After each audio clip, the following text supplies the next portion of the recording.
un pouvoir parallèle, une force occulte, un État dans l'État. Peu importe l'influence qu'on lui prête, la franc-maçonnerie a depuis toujours alimenté toutes sortes de fantasmes. On dit que on ne peut pas constituer un gouvernement sans qu'il y ait au moins un ministre franc-maçon. Je suis rentré en franc-maçonnerie au milieu des années 90, ça doit être en 95 précisément. J'appartiens effectivement à la maçonnerie, mais je considère que c'est une affaire privée. La maçonnerie n'est pas un pouvoir dans l'État. Elle a quand même son mot à dire dans l'évolution de la société, et elle le dit.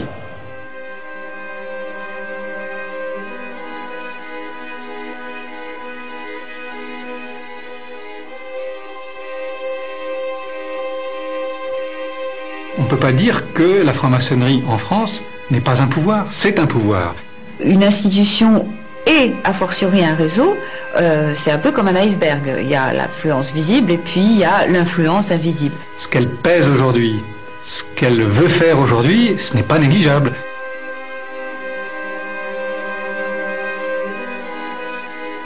Comment cette société de pensée fondée à la fin du XVIIIe siècle est-elle passée de la réflexion philosophique à l'action politique au point de marquer de son empreinte la fondation de la République? La franc-maçonnerie inspire-t-elle encore certaines lois de la République? Est-elle encore un réseau avec lequel il faut compter?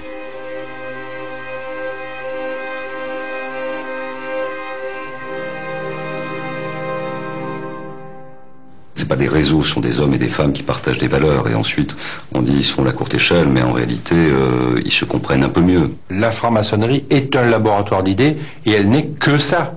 On vient à la Grande Loge nationale française véritablement rechercher une certaine élévation spirituelle et je dirais un certain perfectionnement moral. Je crois qu'on connaît mal la franc-maçonnerie en général et la franc-maçonnerie féminine en particulier. C'est parce qu'on la connaît mal qu'on en a peur. La République et le système ont besoin de gens sûrs et disponibles, ne remettant pas en cause la légitimité de l'État. Alors ce qui est intéressant dans la franc-maçonnerie, c'est qu'elle ne complote pas, paradoxalement. Elle est extrêmement légitimiste.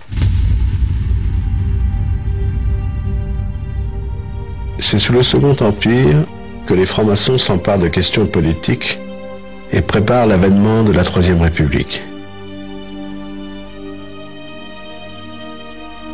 Les loges accueillent de nombreux républicains qui luttent contre le régime en place, autoritaire, conservateur et soutenu par l'Église catholique.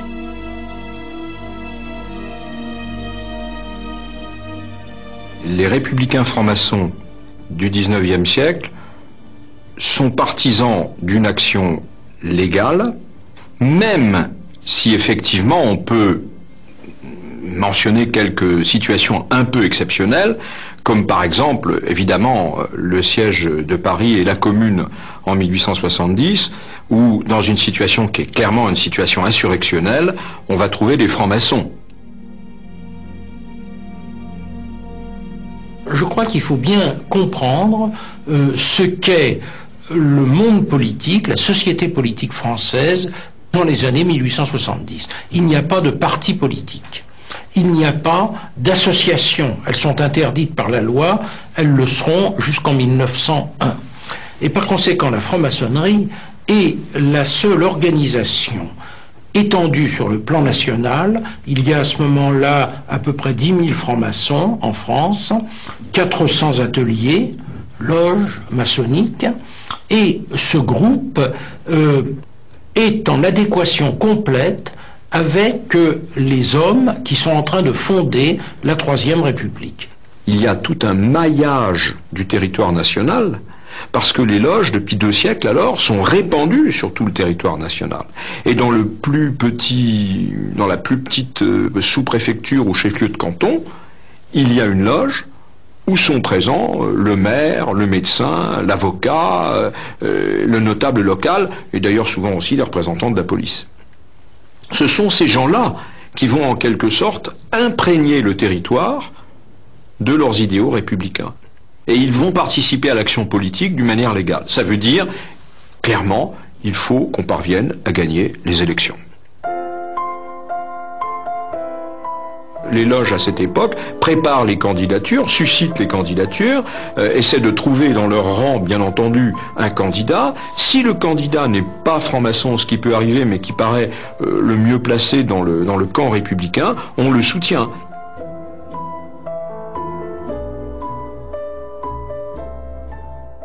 Cette symbiose qui s'établit au sein de l'élite républicaine entre les dirigeants politiques et l'appartenance à la franc-maçonnerie explique que dans les débuts de la Troisième République, une grande partie des ministres, des présidents du Conseil, des présidents de la République eux-mêmes ont appartenu les uns et les autres à la franc-maçonnerie. Il ne faut pas oublier que parmi les fondateurs de la Troisième République, vous avez Gambetta, Jules Ferry, qui sont les deux grands noms de la fondation de la Troisième République, et tous les deux sont francs-maçons. À partir de 1880, les différentes victoires des candidats républicains vont permettre aux francs-maçons d'entrer massivement à la Chambre des députés et au Sénat. Plus d'un tiers des parlementaires est alors franc-maçon. Une partie des sujets de société discutés dans les loges depuis des années vont ainsi devenir des textes de loi de la République. L'un des plus emblématiques, la loi de 1881, fondatrice de la liberté d'expression. La loi de 1881, c'est toujours la loi qui signale qu'on n'a pas le droit d'afficher. Mais la loi de 1881, ce n'est pas une loi de défense. C'est une loi qui dit qu'on n'a pas le droit d'afficher n'importe où parce que désormais on a le droit d'afficher quelque part. On a le droit d'afficher ses opinions, mais bien entendu, il faut le faire dans l'ordre.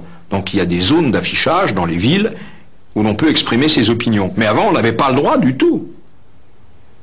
Et puis surtout, la partie essentielle de la loi de 1881, c'est d'établir la liberté de la presse. La presse, désormais, est libre. On peut imprimer et vendre toutes les opinions qu'on souhaite défendre. Évidemment, ça c'est l'article 1 de la possibilité même d'établir une société plurielle, une société de liberté. Que toutes les opinions puissent librement s'exprimer, comme elles se sont toujours librement exprimées au sein des loges, où l'on a le droit de tout dire, et depuis longtemps. Eh bien, il faut que cette pratique de la loge, elle s'ouvre à la société dans son entier. Donc, la loi de 1881, c'est finalement la première pierre de l'édifice de la République maçonnique. C'est une incroyable bouffée de liberté qui déferle sur la France. En 1885, on dénombre la publication à Paris de 1540 titres de journaux. Le quotidien devient un produit de consommation courante, autorisant la circulation des idées, enflammant l'opposition entre les tenants de la République et ceux de l'ordre ancien.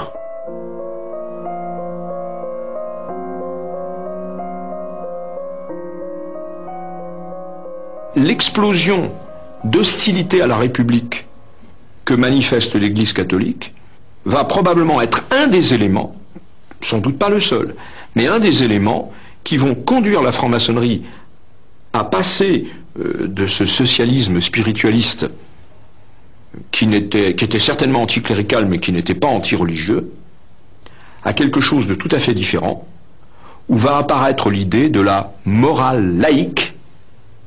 Et c'est à partir de ce moment-là qu'on dit la République sera sociale et laïque. Parce qu'on a finalement acquis la conviction dans les milieux républicains, et singulièrement dans les milieux républicains et maçonniques, qu'on ne pourra jamais plus espérer concilier la République et l'Église catholique.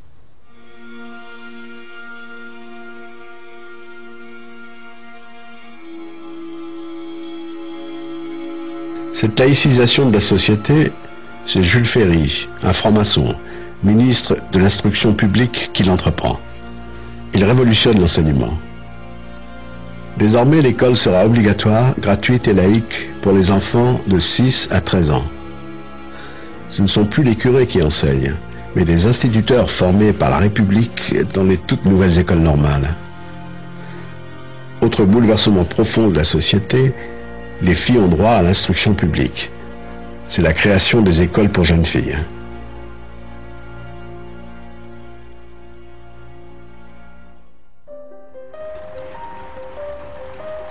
Dans la société française en pleine mutation, l'anticléricalisme devient un véritable combat et fractionne le pays en deux camps, républicains et cléricaux.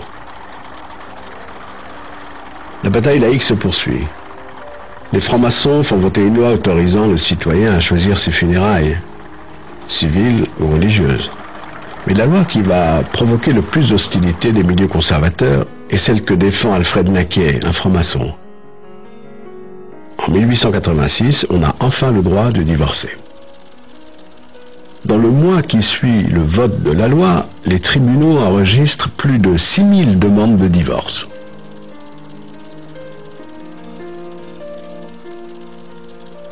La France s'apprête à clore le 19e siècle et à entrer dans le 20e siècle.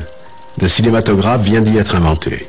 Les expositions universelles témoignent de la foi de la société dans les progrès scientifiques et techniques. À la Chambre des députés, les francs-maçons dominent. L'une de leurs grandes idées, la liberté d'association, va devenir une loi en 1901 qui doit consolider la construction d'un pays démocratique. Désormais, on a le droit de s'associer et donc de fonder un parti politique. C'est en juin 1901 que se réunit un congrès formateur d'un parti qui se veut républicain, radical et radical-socialiste, c'est-à-dire qui est supposé rassembler toutes les nuances du parti républicain. Quelques 500 comités, des journaux, des élus de toute nature et 155 loges maçonniques, qui sont, avec tous leurs adhérents, membres effectifs du Parti radical. Le Parti radical domine la vie politique française. C'est l'âge d'or de la franc-maçonnerie. Elle est devenue le ciment du nouveau régime que ses adversaires désignent comme la République des frères. Est-ce que cette franc-maçonnerie est en quelque sorte un gouvernement occulte, comme l'affirment par exemple les catholiques, qui en sous-main dirigent la République et dont les hommes au pouvoir ne seraient en quelque sorte que les marionnettes?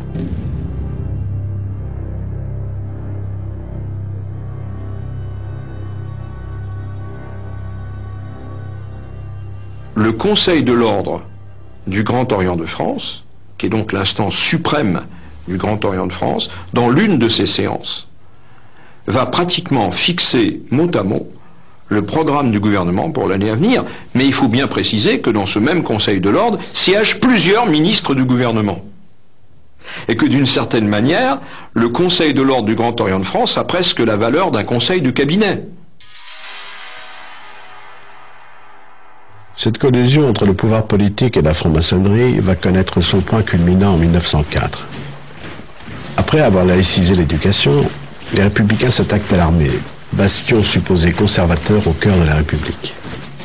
Le général André, ministre de la guerre et franc-maçon, va organiser un système de fichage des officiers dont l'objectif est d'identifier les militaires anti-républicains ou trop ouvertement catholiques. Le système consiste à demander aux loges des renseignements sur les officiers qu'elles connaissent. Et éventuellement à faire des enquêtes, on pourrait presque dire des filatures. Et à envoyer ces renseignements sur des fiches qui seront centralisées par le secrétariat du Grand Orient de France et mises à la disposition du ministère de la Guerre. André va décider de qui passe au grade supérieur ou pas telle ou telle année. Et donc il a le tableau d'avancement qui concerne les états de service de l'officier, et à côté il a l'affiche qui lui est remontée par la loge de la ville où l'officier est en poste. 17 000 fiches de renseignements sont ainsi rédigées par les loges, bloquant la carrière de centaines d'officiers présumés anti-républicains. Parmi eux, un colonel qui n'oubliera pas, Philippe Pétain. Les anti-maçons vont faire éclater l'affaire et provoquer la démission du ministre et la chute du président du Conseil, Émile Combes, un franc-maçon, qui avant de quitter le pouvoir achève son chef-d'œuvre, la séparation des églises et de l'État. En 1905, la République est définitivement laïque. Quand on regarde en détail la loi de 1905, on découvre des chapitres dont le titre est assez surprenant, puisqu'il y en a un qui s'intitule « De la police des cultes ». Quand l'État assure la police des cultes, je considère qu'il n'y a pas de séparation, mais qu'il y a d'une certaine manière une mise en tutelle, une mise en résidence surveillée. Et c'était très exactement l'objectif. C'est-à-dire, en quelque sorte, couper les ailes de l'Église de manière qu'elle ne puisse plus entraîner la société française. Par la force de la loi, les curés sont expulsés, des couvents fermés, des congrégations interdites. Les biens de l'Église sont inventoriés. Les francs-maçons deviennent les ennemis désignés des mouvements conservateurs. L'antimaçonnisme, courant de pensée né au XIXe siècle, puise dans cette haine toute la vigueur nécessaire à la revanche qui se trame.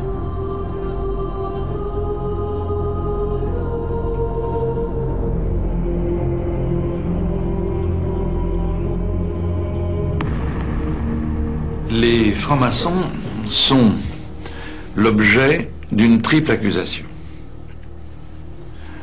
D'abord, ils ont voulu instaurer la République contre la monarchie. Deuxièmement, ils veulent décatholiciser la France. Et troisièmement, ils constituent le véritable pouvoir. Car derrière l'apparence d'un pouvoir parlementaire, ministériel, il y a les loges, il y a le Grand Orient notamment. À partir du moment où la République est établie sur des bases solides et définitives, à partir du moment où l'Église catholique a perdu l'essentiel de son pouvoir, à partir du moment où les réformes concernant la vie familiale, l'éducation, la justice ont été accomplies. On peut dire que le programme intellectuel, le projet intellectuel de la franc-maçonnerie, qui est évidemment le projet républicain, mais que la franc-maçonnerie a porté largement, ce projet est accompli. Et qu'à ce moment-là, la franc-maçonnerie n'a plus en quelque sorte qu'à se retirer dans ses temples, à se retirer du forum, et à être peut-être une sorte de gardienne vigilante, mais rien d'autre. Or, ce n'est pas ce qui s'est passé. La franc-maçonnerie, encore une fois, non pas en tant qu'institution, mais par l'intermédiaire d'un certain nombre de ses membres, appareil politique. Et elle y est restée. Elle y est restée, et un certain nombre de personnes influentes, des ministres, des présidents du Conseil de la Troisième République, sont notoirement connus pour être des francs-maçons. À partir de ce moment-là, les francs-maçons qui, dans la période précédente, apparaissaient comme ceux qui militent pour que naisse un nouvel ordre des choses, prennent une autre figure. Ils deviennent ceux qui profitent du système politique qu'ils ont établi pour continuer à le dominer indépendamment du jeu normal des institutions.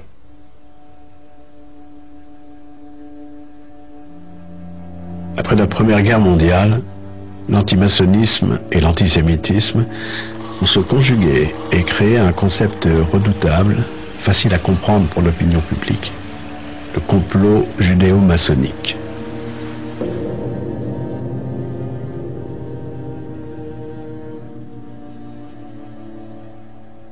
Dans les loges, les antisémites s'étaient aperçus qu'il y avait beaucoup plus de juifs que dans la population réelle. Dans la partie, disons, la plus bourgeoise de cette communauté juive, dont beaucoup sont en France depuis le Moyen-Âge, le progrès de la société les amène parfois à se déjudaïser, à ne plus pratiquer la religion de leurs ancêtres. Et à ce moment-là, la maçonnerie apparaît comme certainement un moyen de s'intégrer plus rapidement à la société française, sans passer par la conversion au catholicisme, au protestantisme.